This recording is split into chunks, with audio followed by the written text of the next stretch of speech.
Today's podcast sponsor is Blinkist. Blinkist is the only app that takes the best key takeaways, the need-to-know information from thousands of nonfiction books and condenses them down into just 15 minutes. Not only can you read them in 15 minutes, you can also listen. I love listening to the Blinkist app when I'm working out. Right now, for a limited time, Blinkist has a special offer for the ordinary vegan community. Go to Blinkist.com/ordinaryvegan to start your free 7-day trial. Hope you enjoy it as much as I do. You're listening to the Ordinary Vegan Podcast, where we teach you everything you need to know about adopting a plant-based diet full or part-time. Our goal is to empower you to live a long and healthy life. You can find today's show at ordinaryvegan.net or on iTunes. If you have any questions, please send an email to questions@ordinaryvegan.net. Hello, friends, and welcome to the Ordinary Vegan Podcast, number 53, Understanding Sugars and How They Affect Your Health. Also, why some sugar isn't vegan. If we haven't met, my name is Nancy Montori, and I advocate a plant-based diet for health and wellness, for a healthy planet, and for animal welfare. If you're just getting started on a plant-based diet, make sure you listen to Ordinary Vegan's #1 podcast, Getting Started on a Vegan Diet. Thank you so much for being here, and I so appreciate all of you who take the time to reach out to me with your kind words. You guys are what keep me going, and I am always here to serve you and hopefully provide you with all the nutritional information you need to live a long and healthy life. Because that's my #1 goal, to keep you healthy. Always remember that nothing happens by chance. If you are here today listening, you are choosing to take care of your body, help the planet, and at the same time, protect animals. And always remember, you don't have to be perfect. Before we start today, I wanted to mention the very, very sad news about former 90210 star Luke Perry. He had a stroke that resulted in death at the young age of 52. This happened last week, and I'm sending lots of compassion to Luke Perry's family because I know they must be crushed. Sadly, there has been a 44% increase in young adults hospitalized for stroke in the last decade. So it's never too early to take care of your health. And if you have the genetics for heart disease, don't water the seeds. I have no idea what caused Luke Perry's massive stroke, but it is a solemn reminder that a stroke can strike someone at any age. And don't forget, heart disease isn't just a man's disease. Heart disease is the #1 killer among women. And if you haven't already, please listen to podcast number 19, Women and Heart Attacks, and podcast number 21, Eradicating Heart Disease with Dr. Caldwell Esselstyn. Now, let's talk about sugar. I have to admit that sugar has always been one of my favorite carbohydrates. When I was a child, I was so addicted to sugar that my family had to hide a box of candy or my grandmother's homemade fudge because I wouldn't stop eating it. Today, I am happy to say I have a lot more control, but I still always have some kind of sweet every day. So that's my confession.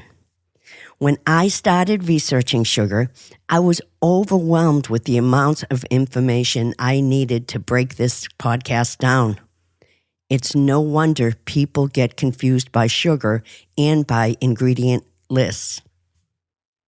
One of the most surprising statistics I found out is that according to the American Society for Nutrition, toddlers in America are consuming an average of 7 teaspoons of added sugar per day, which is more than the recommended amount for adult women. And it's not because parents want to give their children sugar, but often they don't know how to navigate food labels and recognize hidden added sugars in ingredients. Because food labels are confusing, and added sugar could be in a variety of things on a label from dextrose to glucose to malt. I will put the entire list of ingredients that are hidden added sugars in this week's show notes. So what is sugar? According to Wikipedia, sugar is the generic name for sweet, tasting, soluble carbohydrates, many of which are used in food. The various types of sugar are derived from different sources. Simple sugars are called monosaccharides and include glucose, fructose, and galactose. Table sugar, or granulated sugar, refers to sucrose, a class of sugar that contains glucose and fructose. Sugars are found in the tissues of most plants, but sucrose is especially concentrated in sugarcane and sugar beet, making them ideal for efficient commercial extraction to make refined sugar. The first thing I want to say about sugar is that not all sugar is vegan. I probably have mentioned this in a previous podcast, but it's worth mentioning again. Most people are very surprised to discover sugar isn't always vegan. Sugar comes from two sources, sugar cane and sugar beets. Bone char is widely used by the sugar industry as a decolorizing filter, which allows sugar to achieve its pristine white color. The bone char that is used is made from the bones of cattle from countries like Afghanistan, Argentina, India, and Pakistan. The bones are sold to traders who then sell them to the U.S. sugar industry. Supermarket brands of sugar obtain their sugar from several different refineries, making it next to impossible to know whether it has been filtered with bone char. Beet sugar is considered vegan because it is never processed with bone char. Any type of coconut sugar is also usually vegan-friendly. Also, certified U.S. Department of Agriculture organic sugar here in the U.S. cannot be filtered with bone char. I will include a link to a list of bone char-free vegan sugar companies in this week's show notes. Now let's break down sugar, and let's start with sucrose. Sucrose is simply the chemical name for sugar, a simple carbohydrate that is produced in plants. Sucrose is often called table sugar and is made up from glucose and fructose. It is extracted from sugarcane or sugar beet. The American Heart Association advises no more than 6 teaspoons of sugar per day for women and children. Men get to have 9 teaspoons. These recommendations refer to added sugars, not sugars naturally present in fruits and vegetables. The 2019 Dietary Guidelines for Americans recommends limiting calories from added sugars to no more than 10% each day. Refined sugar or granulated white sugar is all sucrose, once again made up from glucose and fructose, and the most chemically processed. To manufacture table sugar from sugarcane stalks are crushed to separate the juice from the pulp. The juice is processed and heated to crystallize and is then filtered and bleached with, as I mentioned before, possibly bone char, which results in the sugar's bright white color. Refined sugar has a bitter-sweet reputation when it comes to health. In 2017, it was discovered that over a 50-year time period, the sugar industry suppressed scientific research that linked sugar to heart disease and bladder cancer in rats. And for decades, sugar lobbyists have been taking aim at any study linking refined sugar and cancer. There is a lot of controversy about sugar and cancer, and some studies suggest that sugar can help cancer grow. And the idea of cancer cells thriving on sugar has been around since 1924 with the publication of the Warburg study. Warburg was a Nobel Prize-winning cell biologist who hypothesized that cancer growth was caused when cancer cells converted glucose into energy without using oxygen. But according to other studies, that's not how cancer works. Studies vary, however. There is some evidence that consuming large amounts of sugar is associated with an increased risk of certain cancers, including esophageal cancer. Eating too much sugar can also lead to weight gain and increase the risk of obesity and diabetes, which may increase the risk of cancer. It has also been shown that an elevated blood sugar level may contribute to the formation of cancer cells, resistance to cell death in cancer cells, and tumors becoming resistant to chemotherapy with elevated blood sugar levels. In 2018, Duke University released a study called the Cell Metabolism. The study found that certain metabolic genes become more active in liver metastasis. One group of metabolic genes stood out in particular, those involved in the metabolism of fructose. This struck the researchers because many Western diets are rich in fructose, which is found in corn syrup and all types of processed foods.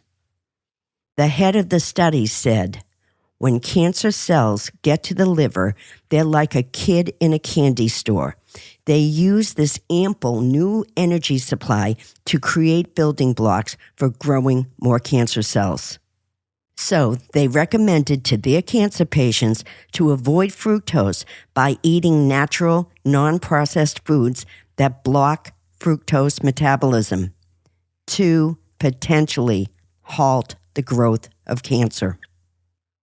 Just an FYI, funding came from the National Institutes of Health and the National Science Foundation. Now, let's talk about fructose. But before we do, I want to thank this week's podcast sponsor, Blinkist.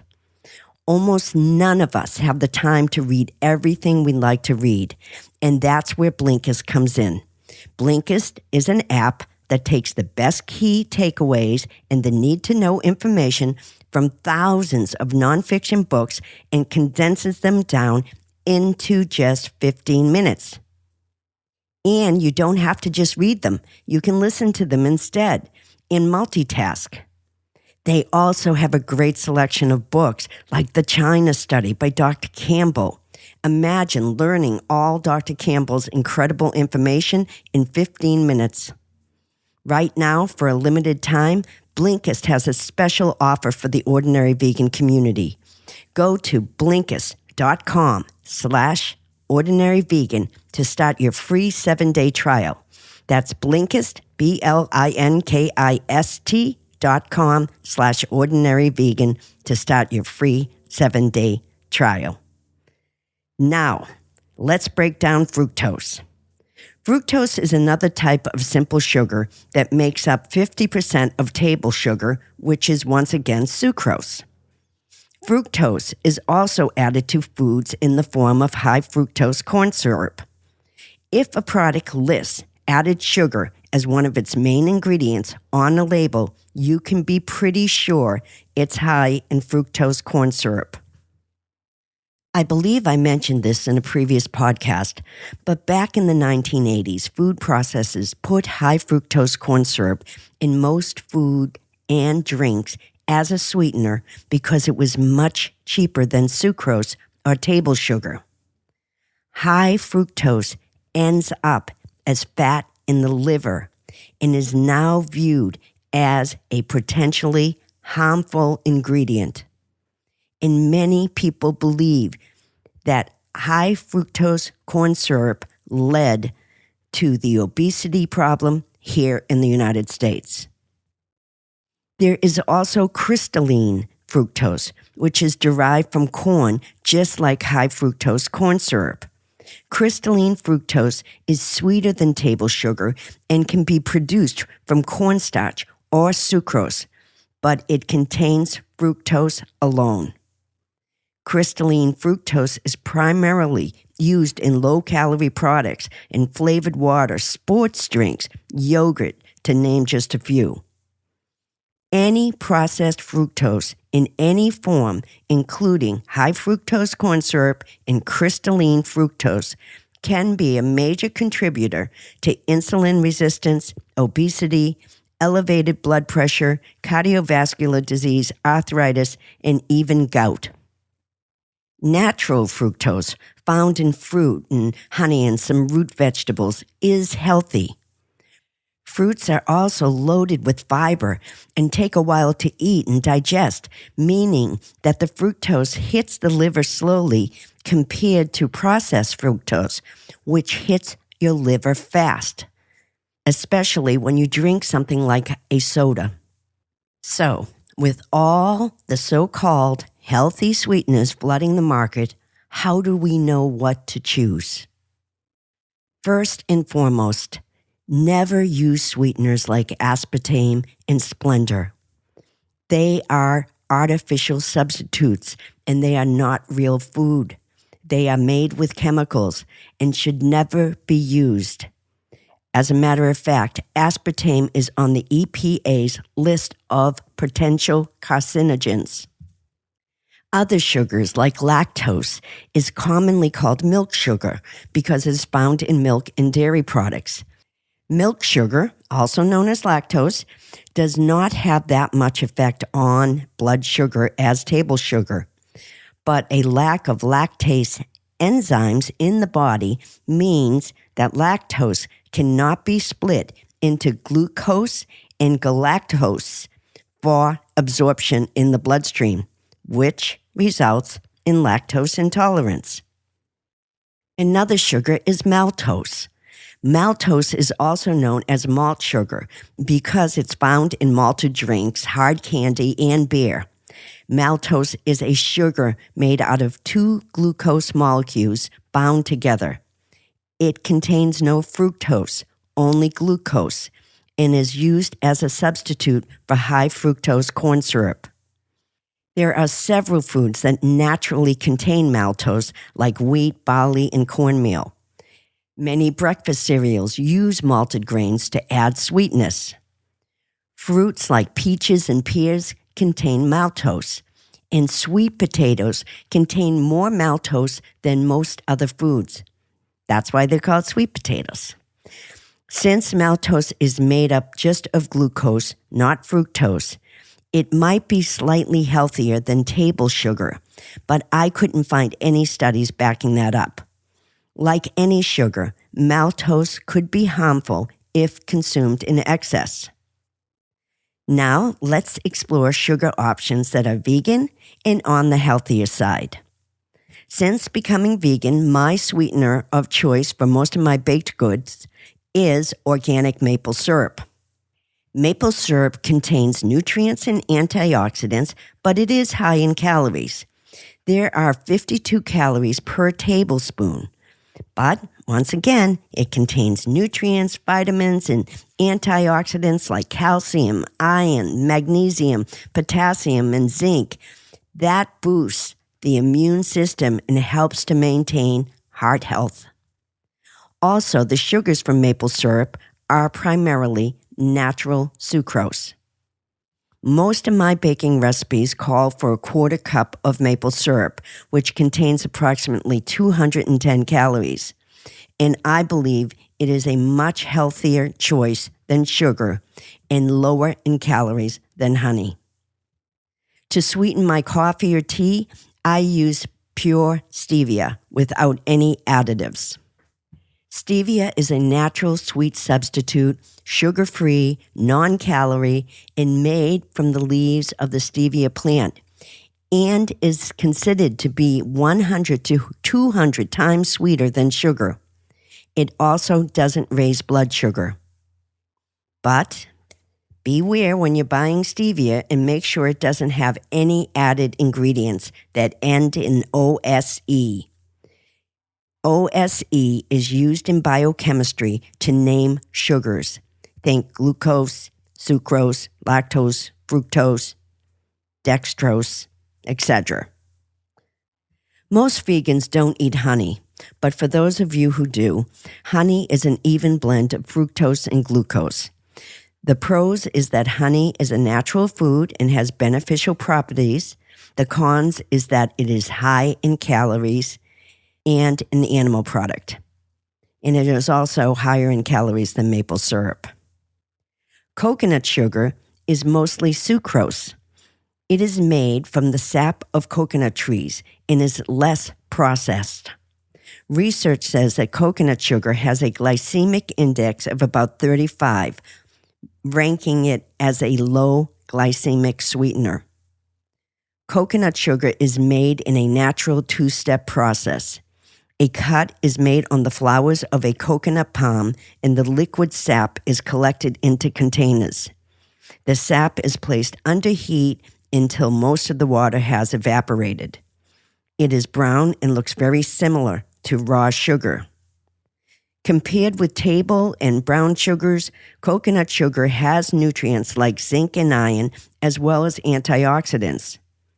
It also contains the fiber inulin, which we have spoken about in previous podcasts. Inulin may slow glucose absorption, and it explains why coconut sugar has a lower glycemic index than regular table sugar. But being too liberal with coconut sugar isn't healthy either, because coconut sugar is very high in calories. Instead, you can combine a lower glycemic natural sweetener like stevia with lower amounts of coconut sugar. Nutrients aside, it's still mostly sugar and can create problems with your blood sugar and liver. Raw cane sugar is sucrose. It is extracted from the sugarcane plant and is not refined with bone char, so raw sugar is vegan. It is also slightly less processed than table sugar. Next is agave. Agave is more fructose than glucose. It has a low glycemic index, so it can be beneficial if someone has diabetes, but you shouldn't overdo it. Now let's talk about some new natural sweeteners that are becoming popular. The first is yacon syrup. Yacon syrup is extracted from the roots of the yacon plant, which grows natively in the Andes Mountains in South America. That is spelled YACON. The juice from the roots is extracted, filtered, and evaporated in a chemical-free process that resembles the way maple syrup is made. Yacon is high in a type of fiber called fructoolisaccharides, also known as FOS, that acts as a prebiotic and helps support healthy gut bacteria. FOS is also found in asparagus, wheat, tomatoes, onions, and other fruits and vegetables. Yacon syrup scores best in the glycemic index for sweeteners that are sugar-based. Recently, yacon syrup has been touted as a sweet-tasting weight loss syrup because it may suppress the production of hormones that trigger hunger. But never go overboard. A teaspoon a day or two should be your limit. The next natural sweetener is luo hanguo. That's spelled Luo, new word HANGUO. Luo hanguo is a very sweet and round dried fruit typically grown in South China. It also goes by the name Buddha fruit or monk fruit, and it has recently been developed into a non-caloric sweetener to compete with other herbal sweeteners such as stevia. Luo Han Guo is more than 200 times sweeter than sugar and has been used in traditional Chinese medicine for centuries, and some believe the health benefits can include reducing sore throats, alleviating coughs, and other respiratory ailments. It has a 0 glycemic index, contains no calories, and is suitable for people with diabetes. The last sweetener I want to mention is called erythritol. I didn't know anything about this sweetener until I started my research. Erythritol is made by fermenting the natural sugar found in corn and is considered a non-caloric sugar alcohol. The way these molecules are structured gives them the ability to stimulate the sweet taste receptors on your tongue. Overall, erythritol appears to be safe. The one downside is sugar alcohols can cause digestive issues. Erythritol has a low glycemic index of 13 and half the calories of sugar. So now that we know all the sugar that's out there, how do we figure out if there's too much sugar in our food? If it is not the whole food, then check the label. And then check out my list in this week's show notes of all of those ingredient names that are disguised as sugar. But, of course, the very best way to avoid added sugar is to avoid all processed foods and only eat whole foods like grains, legumes, fruits, vegetables, and healthy fats like nuts and seeds.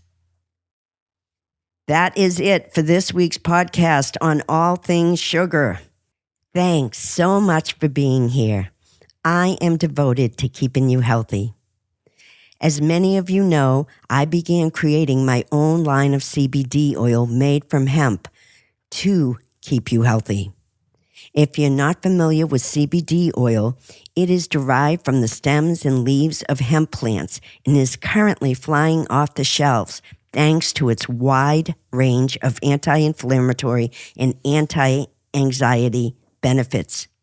It is also totally natural and plant-based. I chose to provide CBD oil to our community because I wanted to make sure you got the safest and most reliable CBD oil on the market. And because I believe that the phytochemicals in CBD from hemp, like CBDA and CBGA, can help optimize human health in general, no matter what your particular ailment might be. Hope my CBD oil can help you. Thanks to this week's sponsor, Blinkist, and a special thanks to all of you for listening. Till next time. Thanks for joining our plant-based community today. Together, we can accomplish great things. Please subscribe so you don't miss any of Ordinary Vegan's recipes and plant-based tips. If you have any questions or feedback, email us at questions@ordinaryvegan.net. Until next time.